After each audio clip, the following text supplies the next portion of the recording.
By popular demand, the ice fishing musical Guys on Ice is celebrating its 20th year since premiering in 1998 at the Ephraim Town Hall in Door County. Our Michael Bruno sat down with ice fishing buddies Marvin and Lloyd to find out what makes this show so popular. When it's 30 below, there is no substitute for a comforted one of a snowmobile suit. So now this is your 20th anniversary of doing the show. You're back in Madison again. So what's it been like doing this show for 20 years now? It opened at Ephraim Town Hall in 1998 in Door County. And it was actually commissioned by the Milwaukee Rep as a sesquicentennial production. And it was supposed to be like a documentary type of musical about ice fishermen. And Fred Alley, who wrote it, he was starting interviewing these ice fishermen. And he says, these are so interesting people. Forget about the history of ice fishing. I'm going to write about these people. And so it began like that. We stopped counting at around, I don't know, like 1,300 or I don't know. It's been a lot. We've done a few shows together. Wow. Yeah. There is always cold beer in the bucket when the fish that we wish for is gone. When the fish that we wish for, the fish that we wish for, the fish that we wish for is gone. And then do you freshen it up? Do you write like new stuff in it? Like you know, like now with like the Packers little, having new people and do you put new Packers jokes in? I do put in right, but you know, it's like I knew Fred Alley was a stickler for he was verbatim with dialogue, and I try to honor his memory. But there's some things I have to add, like when the Packers are doing so. Not the greatest of seasons this year.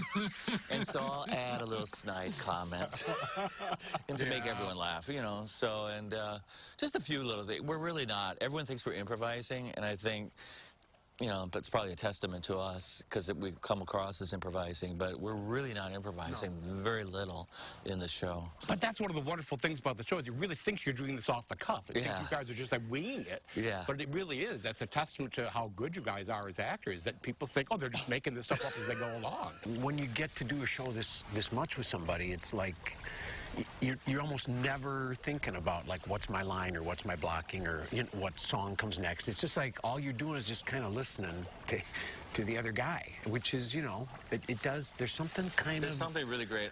You're right. It is a challenge to do it for 20 years because you're trying to find something fresh every day, and usually it's the audience. Yeah. Like Madison audiences are so great. They're probably my favorite audiences because they're laughing at the punchlines, but they're also laughing just as much at the behavior of these people. I always say Madison, the audience is all PhDs, but they all have relatives from up north.